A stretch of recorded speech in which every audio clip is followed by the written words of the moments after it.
¿Puedes hacer la claqueta? Si. Perfecto. Bonjour, Bonjour. ça va? Ça va bien et vous? Eh, ¿Cómo ça va estás? bien, ça va bien, estoy bien. Eso. Aquí Eh. encantado de la vida de hablar contigo. Está bien. Después de ayer ver la película. Sí, gracias. Yo siempre empiezo las entrevistas preguntando lo mismo. ¿Por qué eres actor? Ah, Commence toujours les entretiens en demandant la porque même chose. eres actor.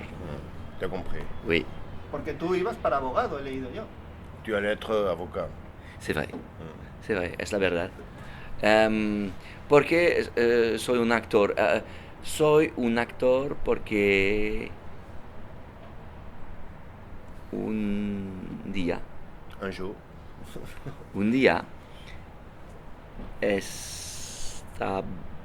estamos, no.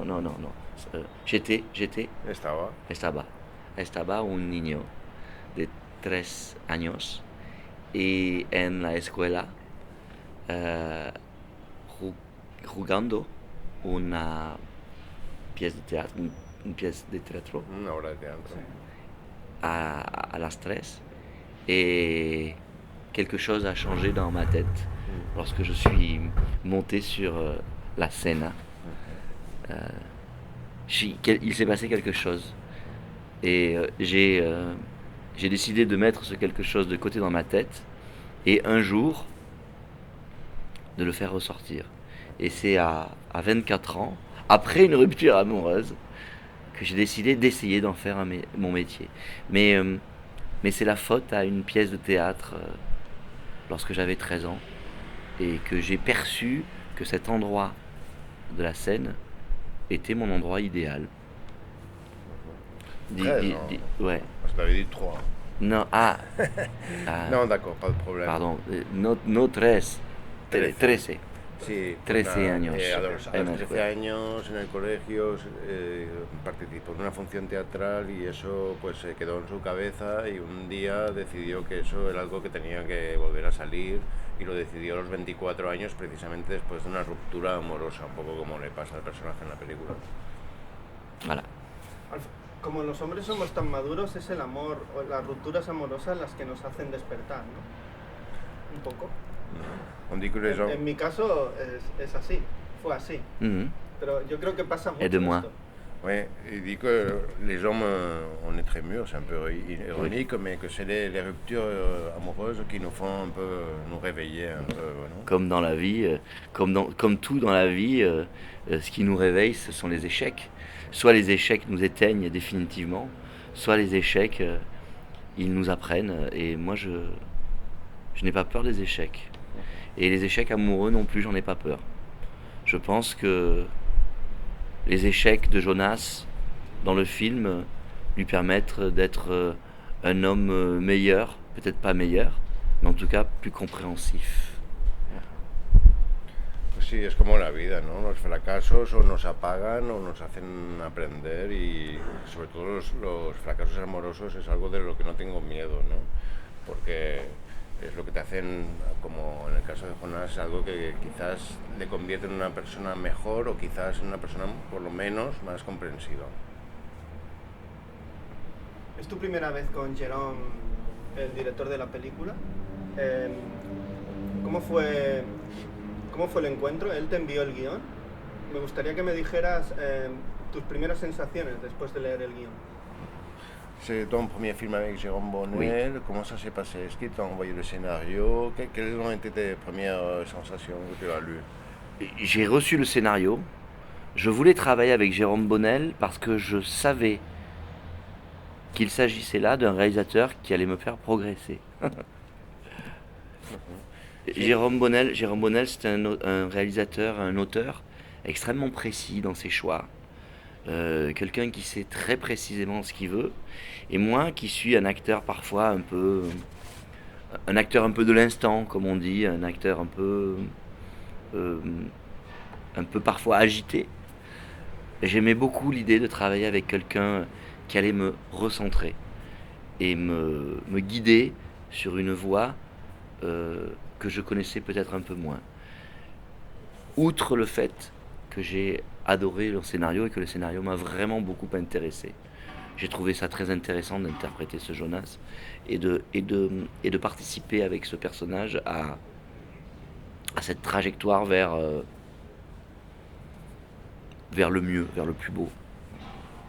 Bueno, pues sí, es la primera vez que trabaja con él, recibió el guión y lo que más le interesó pues, era porque ya conocía las películas de Jérôme Bonnel, que es un realizador extremadamente preciso en todas sus decisiones, en todo lo que hace, y él tenía la sensación de que era un realizador que le iba a hacer progresar, ¿no? Porque él es un actor, digamos, un poco más del instante, un poco caótico, ¿no? Y tenía la sensación de que con este director se iba a poder centrar, al margen del hecho de que le había gustado mucho la historia y que le gustaría, que tenía ganas de participar en ella y dar cuerpo a este personaje y a su progresión.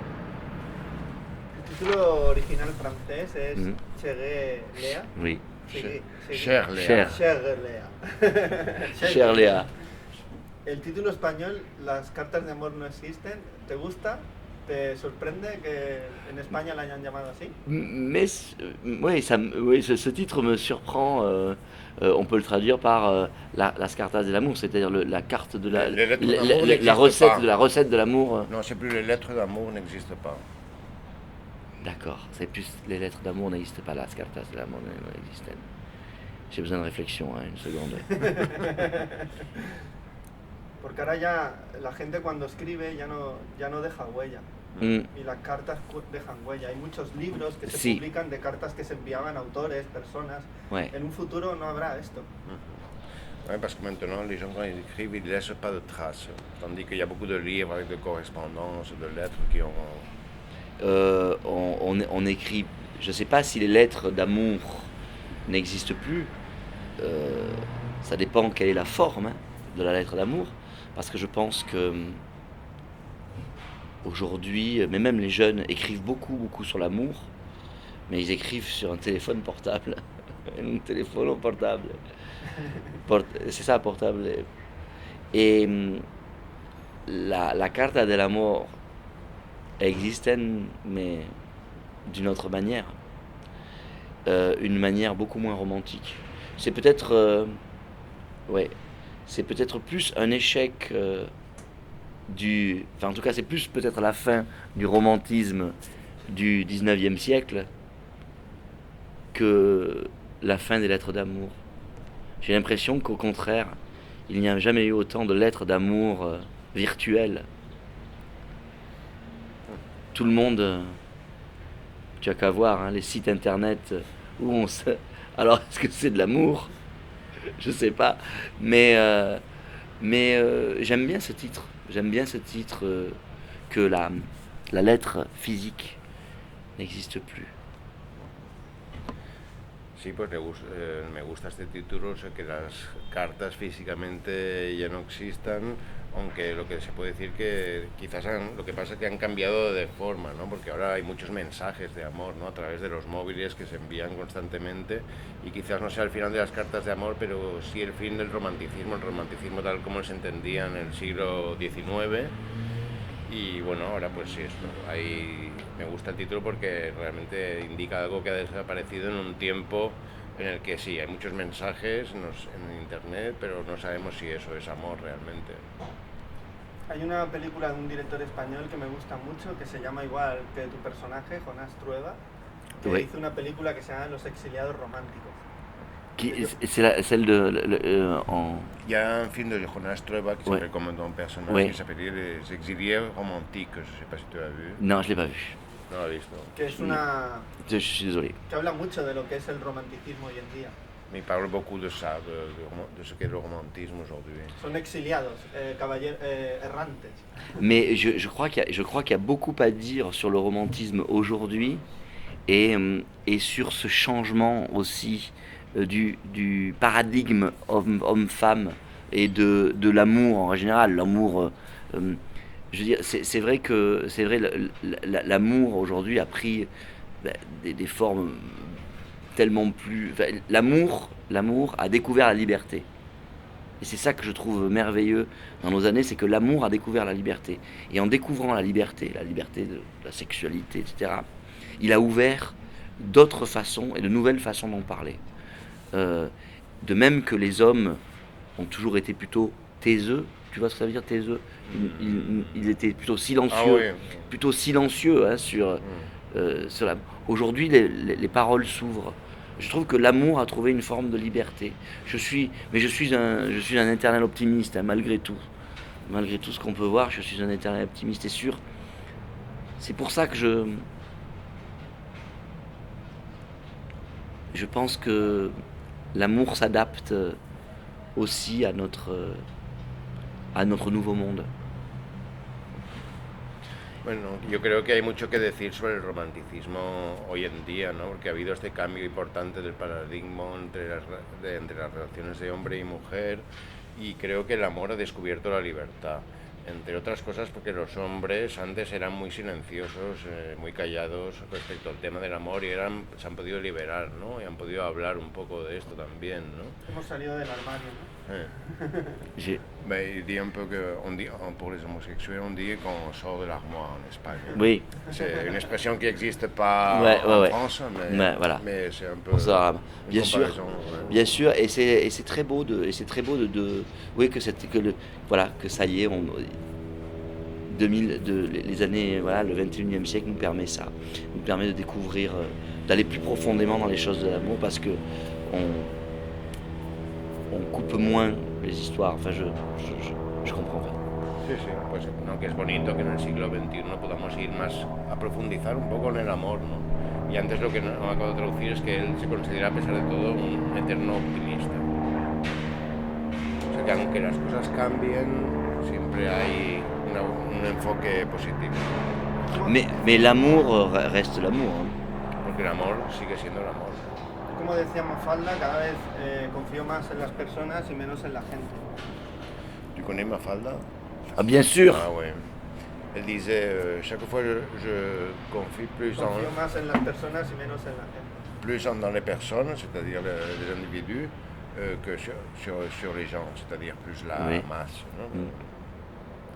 Oui. Mais Mafalda, elle est argentine, Mafalda. Hein? Oui. Ah. Kino, of course. Una película como Chérie Léa, que es una comedia romántica que habla del amor, que habla de las relaciones personales, de las idas y venidas, de aprender a cortar las relaciones, pero está contada como si fuera un thriller. Ah oui. Policíaco. Ah, je suis content. De hecho, la carta es un MacGuffin al estilo Hitchcock, porque sabemos que existe, es el motor de todo, pero nunca vamos a saber su contenido. Bien sûr. Es impresionante, me encantó. C'est vrai, mais compris, oui, j'ai compris. Mais c'est un peu vrai, parce que ce film, bien sûr, on ne saura jamais ce qu'il y a dans cette lettre, et c'est pour ça que le titre est intéressant aussi. Hein. Sait-on seulement s'il s'agit d'une lettre d'amour? Est-ce qu'il s'agit d'une lettre d'amour? Est-ce qu'il s'agit d'autre chose? On peut penser de tout. Mais ce qui est sûr, c'est que ce film est plein de rebondissements tout le temps. Un peu aussi, comme vous le disiez, comme ces films d'Alfred Hitchcock, et qu'il y a un MacGuffin. Enfin, je veux dire, oui, c'est un film à la fois très français et un film qui sait utiliser la technique un peu comme ça américaine du rebondissement permanent, et effectivement où l'on cache la chose principale, l'élément titre qui est cette lettre. Qu'y a-t-il à l'intérieur? Que savons-nous? Et qu'est-ce que nous ne savons pas? Voilà. Sería como la ventana indiscreta, el café indiscreto. Comment, je sais pas le titre en français. La ventana indiscreta, their window sería. Tu sais le film? Fenêtre sur cour. Ouais, c'est ça. Fenêtre sur cour. Au lieu de fenêtre, oui, ça serait plus le café, non? Absolument. Le café indiscreto. Et bien sûr, et un jour, il y a un patron de cinéma qui nous a dit ce film devrait s'intituler Fenêtre sur cœur. De hecho, hay el dueño de un Par cine, rapport au film de Hitchcock. En Francia, la ventana indiscreta se llama Fenêtre sur cour, ventana que da a la calle. Y ahí el dueño de una sala de cine que les dijo, esto tenía que llamarse ventana que da al corazón. Y dice que, bueno, que tienes toda la razón, porque es una película muy francesa por un lado, pero que se construye como un thriller americana lleno de giros inesperados. Está de Hay acuerdo. personajes que entran y salen. De hecho, la película es... De la guerre, de la bagarre. De hecho, Hasta la hay película acción. la vas descubriendo a medida que avanza, porque no sabes qué historia ha tenido él con esa señora, la vas descubriendo, o sea, luego aparece la ex, el hijo, por teléfono, o sea, me gusta porque no sabes qué va a ocurrir en cada secuencia, cada plano, no sabes qué va a ocurrir. Y encima es muy imaginativa porque no sales nunca del café, apenas. Oui, c'est un huis clos, on ne sort jamais du café, mais en plus, on ne sait jamais ce qui va se passer, non? On découvre la femme, la relation, le fils, tout progressivement. C'est l'occasion de lui parler de ce que nous disions hier, de ce film, de la volonté de Jérôme Bonnel de faire un film sur le hors-champ, sur ce que l'on voit et sur tout ce que l'on ne voit pas. Pour lui, pour Jérôme Bonnel, l'important dans le cinéma, c'est tout ce que l'on ne voit pas forcément. Et je trouve que c'est très important. Et ça me fait très plaisir que vous l'évoquiez, parce que je sais que ça lui tenait énormément à cœur de faire un film qui traite le hors-champ, ce qui est finalement assez rare. On parle trop, on dit trop. Là, voilà, tu as compris cette... Sí, porque de hecho una de las intenciones de Jérôme Bonnel era hacer una película sobre el fuera de campo, ¿no? Sobre lo que no se ve, ¿no? Y realmente la película es eso, ¿no? Una película sobre el fuera de campo, sobre todo que nos tenemos que imaginar y que no está dentro del plano. Su propia vida. Sa propre Bien vie. sûr. Aquí Grégoire Dubois, Anaïs de Moustier, Grégory Gadebois. son actores que vemos normalmente en las pantallas españolas. Grégoire Delissier, Los amores de Anaïs, L'amour de Anaïs. Pero a ti no te teníamos tan visto, ¿vale? Porque veo que has trabajado mucho en televisión y ahora creo que... On les a beaucoup vus, c'est ça, en Espagne? Oui, Gadebois, Anaïs Moustier, on les a beaucoup vus. Et toi, t'as pas tellement vu. En Espagne. En Espagne. Creo que a partir de esta película nos vamos a fijar más en ti. À partir de maintenant, on va être peu... Ah bon. C'est ce que nous disions hier. Moi, j'adore le cinéma espagnol. Je suis extrêmement ému par le cinéma espagnol. Évidemment, Pedro Almodóvar, bien sûr.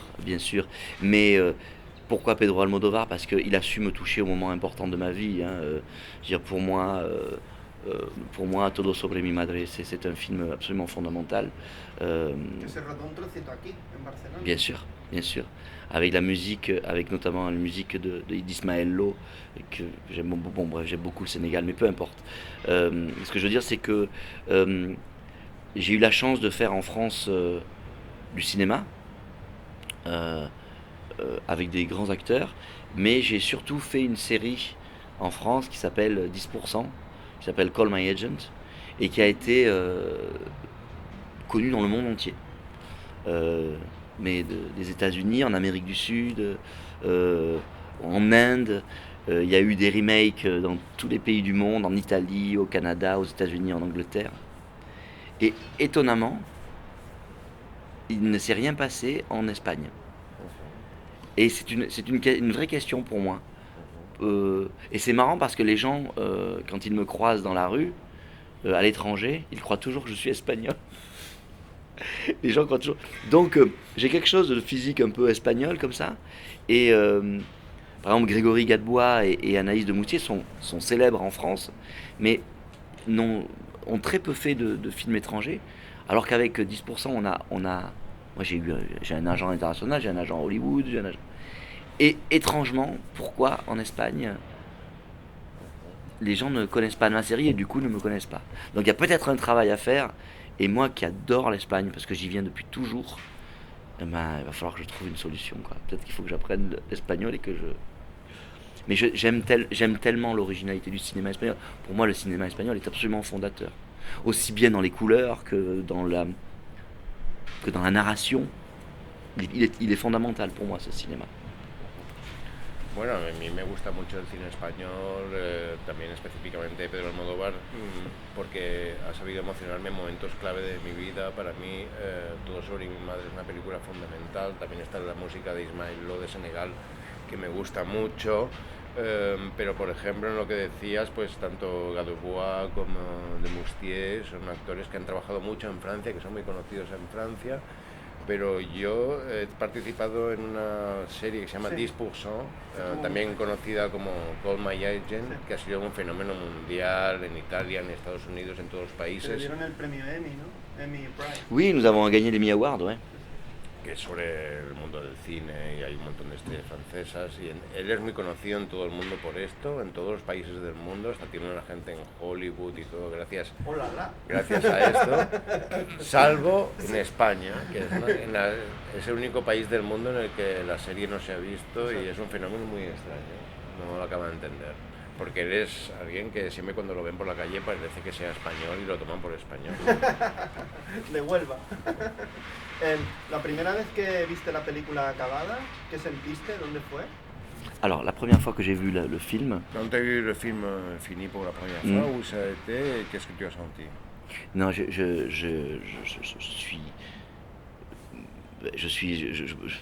comment te dire, je suis pas objectif, mais j'aime ce film éperdument. J'aime ce film éperdument. C'est un des films que j'ai préféré faire. Et à chaque fois que je vois ce film, je prends un plaisir fou parce qu'il fait partie de ces films rares qui sont des films à tiroir et que l'on peut voir plusieurs fois.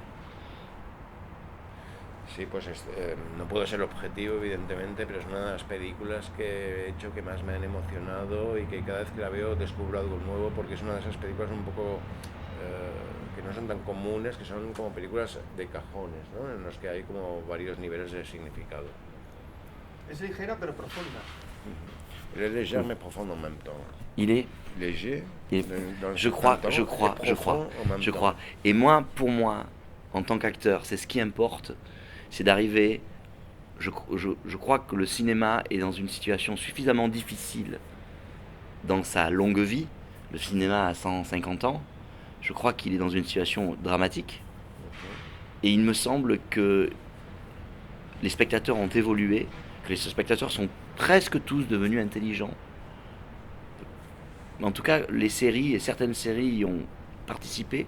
Donc je crois que c'est le moment ou jamais d'arriver à mélanger ce cinéma très universel et ce cinéma profondément exigeant, parce que je crois que ce film est un film exigeant d'un point de vue artistique. Et il me semble que le cinéma doit savoir se réinventer et même si ce film est une formule très classique, je crois que c'est un film qui est capable de parler à tout le monde. Et moi, en tant qu'acteur, ça m'importe beaucoup de parler à tout le monde. Et c'est pas pour reparler de 10%, mais cette série Call My Agent avait cette capacité-là d'être à la fois un soap opéra, une vraie comédie soap opéra, et en même temps, elle a parlé à tout le monde. Mais quand je dis tout le monde, c'est de 13 à 80 ans. Et ça me touche en tant qu'acteur. Ça, c'est pour ça que je veux faire ce métier. Como Tintin, 13 a 80 ans. Oui, c'est ça. Pues el cine tiene 150 años de historia y está claro que ahora está atravesando sus momentos más difíciles, ¿no? Pero al mismo tiempo, como es un optimista, ¿no? Pues cree que los espectadores ya casi todos se les puede considerar inteligentes y que en ese proceso Sí. Han tenido que ver las series, ¿no? Sí. Y no es por volver a hablar de Call My Agent, ¿no? Pero cree que forma parte de ese proceso y que cree que esta película pues alía un poco las dos vertientes de un cine muy universal que puede llegar a todo el mundo y al mismo tiempo ser una película con una calidad artística muy exigente, ¿no? Y que es un modelo, aunque sea un modelo clásico, es un buen modelo para el cine que tiene que reflexionar y reinventarse, porque para él, o sea, para mí es muy importante que el cine llegue a la gente. Mais je pense sincèrement que le public est devenu un public exigeant et intelligent. Je le crois sincèrement. Je le vois par rapport à la popularité de certaines séries, de certains films. Je suis assez, épaté. Regardez comme le cinéma japonais. Nous, par exemple, cette année, les films qui ont cartonné sont beaucoup de cinéma, de films japonais. Je veux dire, Drive My Car, qui est un film extraordinaire, qui est un des plus grands succès de l'année en France. Ouais. D'accord. Voilà. Bueno, creo sinceramente pues que los espectadores han evolucionado y han madurado, son más inteligentes y por ejemplo pues tienes el ejemplo de Drive My Car, que es una película muy exigente japonesa de 3 horas que ha ido a los Oscar y que, un vrai succès. Y que es una obra maestra, ¿no? Ahora para terminar, Regarde, rappelle-toi de notre Palme d'Or de l'année dernière, il y a 2 ans, pardon, la Palme d'Or du Coréen. Parasite est un succès. Qui a eu l'Oscar. Qui a eu l'Oscar. Parasite, c'est un film. C'est un monument. C'est un monument de cinéma. Je crois très fort que. Moi, je suis optimiste. Por ejemplo, el fenómeno Parásitos, que ganó la Palma de Oro y luego fue a los Oscars, es algo que hace años igual hubiera sido impensable y que para ellos es un monumento y una obra maestra que ha llegado a muchísima gente. Ahora para terminar, me gustaría que me dijeras qué película cambió tu mirada como espectador cuando eras adolescente o muy joven. Si hay alguna de ellas.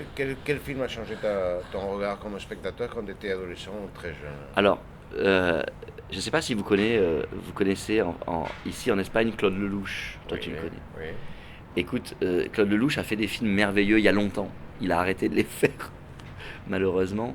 Il ne faut pas le dire, mais il y a un film qui a changé ma vie qui s'appelle Itinéraire d'un enfant gâté, avec Jean-Paul Belmondo, qui est mon acteur préféré. Et j'aimerais immensément, j'aurais tellement aimé le rencontrer. Je l'ai croisé un jour dans un ascenseur, mais la porte s'est fermée. C'est un film qui a changé ma vie, parce que c'est ma maman qui m'a amené, j'avais 12 ans. Et les films de Claude Lelouch, c'est là où parfois il peut se tromper. C'est que c'est des films qui sont énormes, ce sont de très grandes histoires. Mais c'est ce jour-là que je me suis dit que le cinéma pouvait taper si profondément dans le cœur de quelqu'un et qui pouvait peut-être changer sa trajectoire. Je sais que ce film m'a tellement tapé dans le cœur qu'il a changé la trajectoire de ma vie. Pues diría Itinéraire d'un enfant gâté de Claude Lelouch, una película protagonizada por Jean-Paul Belmondo, que es su actor favorito. Nunca lo llegó a conocer, una vez encontró con él un ascensor, pero las puertas se cerraron y no pudo hablar con él. Y fue una película que su madre le llevó al cine cuando tenía 12 años y le llegó tan profundamente al fondo del corazón que realmente cambió su vida y cambió su trayectoria. Et ça racontait justement l'histoire d'un homme qui change de vie. Voilà, c'est l'histoire d'un homme d'affaires qui décide de partir seul sur un bateau et d'arrêter de donner des nouvelles à sa famille. Et c'est une histoire qui m'a absolument bouleversé. Et voilà. Sí, y también es la historia de un hombre de negocios que decide cambiar de vida completamente, que se va en barco y deja de dar noticias a su familia. Un peu comme... bien sûr. Merci por la entrevista, merci por tu trabajo y yo siempre digo hasta la próxima película.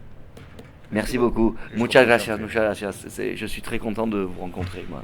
Ça me fait très plaisir. Estoy muy contento de conocerte.